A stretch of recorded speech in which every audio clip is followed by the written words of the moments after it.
आज हम बात करेंगे different types of term plan के बारे में।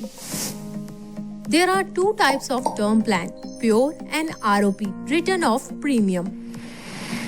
Pure term plan में सिर्फ death benefit ही मिलता है, जैसे कि nominee gets the certain amount as death benefit after the demise of policy holder during the policy term. For example, 35 year के पॉलिसी होल्डर ने 75 ईयर तक की एज के लिए 1 करोड़ का प्योर टर्म प्लान लिया, जिसका ईयरली प्रीमियम है approximately 16,000 rupees. Unfortunately policy holder की death during the policy term कभी भी हो जाती है, एग्जाम्पल 65 की एज में। ऐसी सिचुएशन में फैमिली को 1 करोड़ का डेथ बेनिफिट मिलेगा। लेकिन if the policy holder healthily alive till policy term, ऐसे सिचुएशन के लिए क्या ऑप्शन है? अब हम बात करते हैं दूसरे टाइप के टर्म प्लान के बारे में, रिटर्न ऑफ प्रीमियम।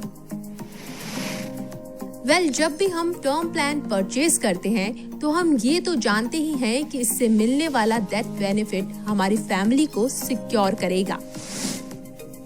लेकिन एक बात और हमारे मन में आती है कि अगर पॉलिसी पूरा होने तक डेथ नहीं हुई तो क्या पूरा प्रीमियम डूब जाएगा? ऐसे में आपके प्रीमियम को बचाने के लिए टर्म प्लान में एक ऑप्शन आता है, जिसे चूज करने से सारा प्रीमियम विदाउट जीएसटी वापस मिल जाता है, जिसका नाम है रिटर्न ऑफ प्रीमियम। आरओपी यानी कि return of premium term plan लेने से आपको 2 बेनिफिट होते हैं। फर्स्ट, ये पूरे टर्म प्लान की तरह डेथ बेनिफिट तो प्रोवाइड करता ही है, साथ ही return of paid premium without GST भी मिलता है in case policy holder outlives the policy term. चलिए आरओपी को अच्छे से समझते हैं एक एग्जाम्पल के साथ।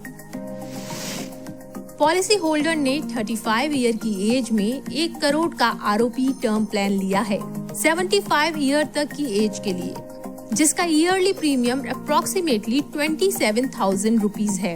अब मान लेते हैं कि पॉलिसी होल्डर सरवाइव कर जाते हैं till the age of 75 years. अब हम पॉलिसी होल्डर को उनका सारा paid premium without GST return कर देंगे, और बाय चांस अगर उनकी डेथ हो जाती पॉलिसी टर्म में तो फैमिली को 1 करोड़ डेथ बेनिफिट मिल जाता।